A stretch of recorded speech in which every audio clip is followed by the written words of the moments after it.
नमस्कार दोस्तों, कुमार कौशल क्लासेस में आपका स्वागत है।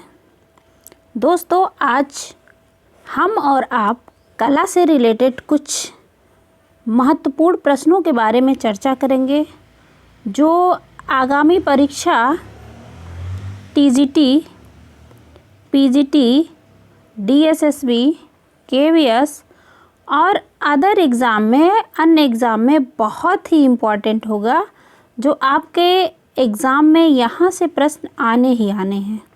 तो सबसे पहला प्रश्न देखते हैं। पहला प्रश्न है, किस ग्रंथ में कला का उल्लेख शिल्प के रूप में किया गया है? ऑप्शन है ऋग्वेद, नाट्यशास्त्र, अष्टाध्यायी, कौशिकी ब्राह्मण।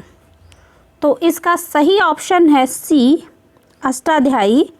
अष्टाध्यायी में कला को शिल्प कहा गया है। अष्टाध्यायी जो ग्रंथ है इसको पाणिनि लिखे हैं। तो अष्टाध्यायी में कला को शिल्प कहा गया है। और शिल्प दो प्रकार का है, एक है कारुशिल्प और दूसरा है चारुशिल्प। कारुशिल्प तथा चारुशिल्प। कारुशिल्प में उपयोगी कलाएं आती हैं, जैसे बढ़ईगिरी, सोनारगिरी, लोहारगिरी और अन्य कलाएं आती हैं जो आपके या मनुष्य जीवन के लिए बहुत ही उपयोगी होती हैं। दूसरी चारुशिल्प। चारुशिल्प में ललित कला आती है, जिसमें ललित कला 5 प्रकार के होते हैं। पहला काव्य कला, चित्रकला, संगीत कला, वास्तुकला, मूर्तिकला। 5 प्रकार की कलाएं चारुशिल्प में आती हैं, जिन्हें ललित कला कहते हैं। तो प्रश्न हमारा था, किस ग्रंथ में कला को शिल्प के रूप में उल्लेख किया गया है? तो इसका सही ऑप्शन है अष्टाध्यायी में कला को शिल्प कहा गया है। जो पाणिनिकृत अष्टाध्यायी है उसमें कला को शिल्प कहा गया है। अब देखिए, इसमें ऋग्वेद भी दिया है, एक ऑप्शन ऋग्वेद है। तो ऋग्वेद में कला का पहली बार उल्लेख हुआ है।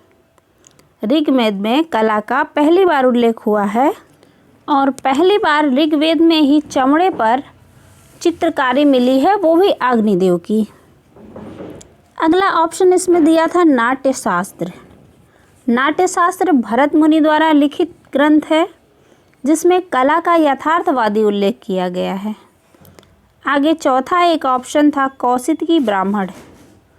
तो कौशिकी ब्राह्मण में हम सभी जानते हैं कला को शिल्प के रूप में माना गया, मतलब कला को संगीत कहा गया है। कौशिकी ब्राह्मण में कला को संगीत कहा गया है। अगले प्रश्न की तरफ बढ़ते हैं।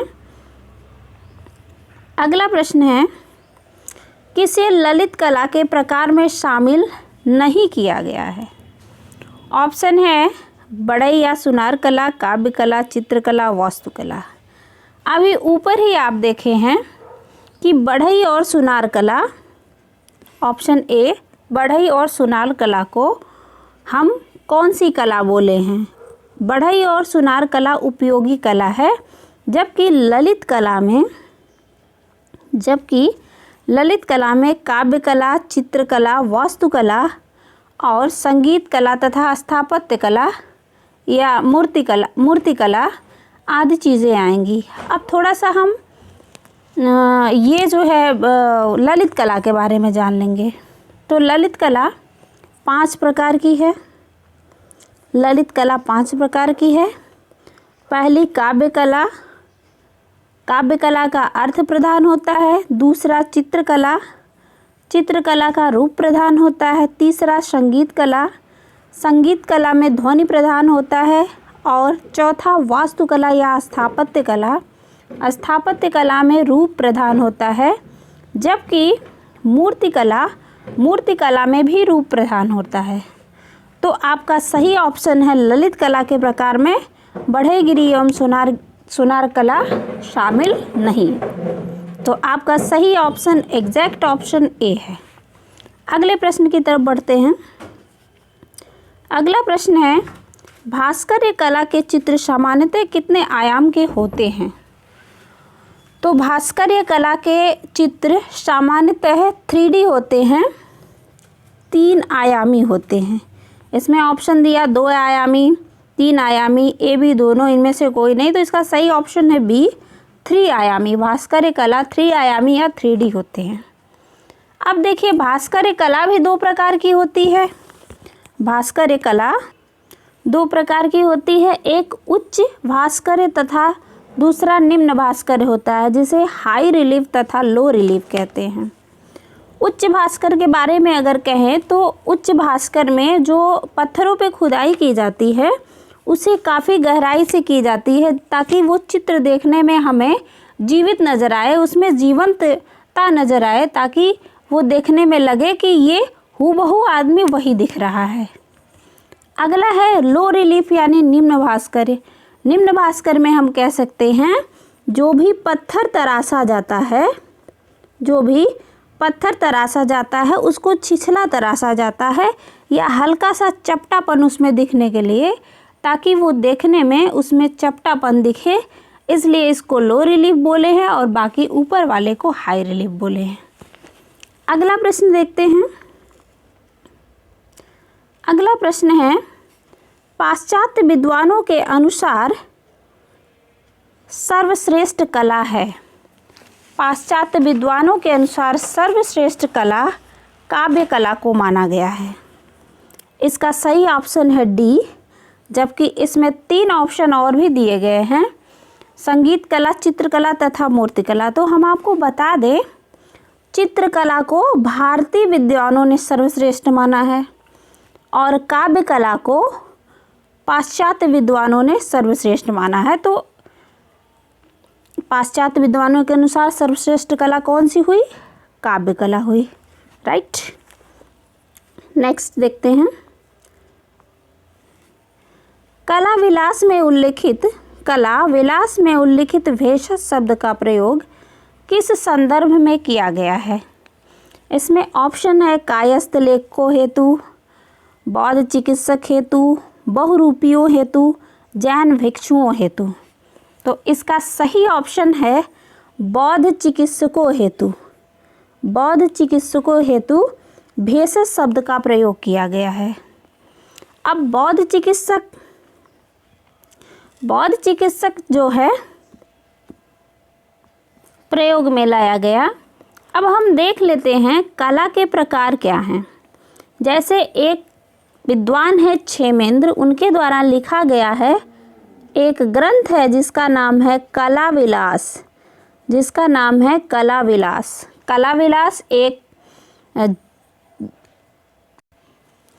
इसमें 350 प्रकार की कलाओं का उल्लेख किया गया है। 350 प्रकार की कलाओं का उल्लेख किया गया है। तो आइए हम 350 कलाओं में कौन सी कला कितने प्रकार की है उसके बारे में देखते हैं। तो कला विलास में 64 प्रकार की जन उपयोगी कला को बताया गया है। 64 प्रकार की जन उपयोगी कला, 64 प्रकार की सुनारों की कला, 64 प्रकार की वेश्याओं की कला तथा 16 प्रकार के कायस्थ लेखकों के लिए कला और 10 प्रकार के भेषज यानी बौद्ध चिकित्सकों को भेषज कहा गया है। तो 10 प्रकार की कला भेषज के लिए है, जबकि 32 प्रकार का पुरुषार्थ बताया गया है और 100 सार बताया गया है।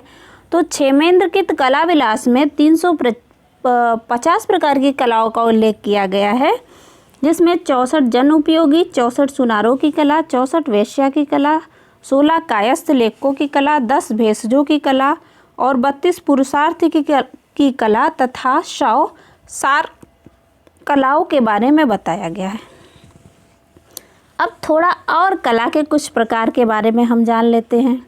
जैसे एक ग्रंथ है ललित विस्तर, ये बौद्ध ग्रंथ है।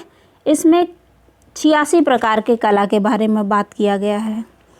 दूसरा ग्रंथ हम बताते हैं प्रबंध कोश, जो जैन ग्रंथ है, जिसमें 72 प्रकार की कलाओं का उल्लेख किया गया है।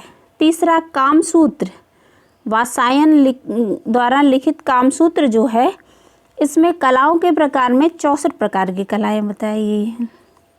और कादम्बरी के बाणभट्ट के कादम्बरी में 64 प्रकार की कलाओं का उल्लेख किया गया है। वहीं काव्य शास्त्र में 64 प्रकार की कलाओं का उल्लेख है।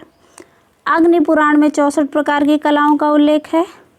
तो लगभग जितने आपके एग्ज़ाम के पॉइंट ऑफ व्यू से क्वेश्चन आते हैं कलाओं के बारे में, मैंने उस पर डिस्कस कर लिया। तो दोस्तों, आज की हमारी वीडियो कैसी लगी? अगर मेरी वीडियो आपको अच्छी लगी हो तो प्लीज़ लाइक, शेयर और सब्सक्राइब ज़रूर करें हमारे चैनल को, और कमेंट भी कर दीजिएगा आप लोग। आज की वीडियो बस इतनी ही। वीडियो देखने के लिए आपका बहुत बहुत धन्यवाद। आपका दिन शुभ हो।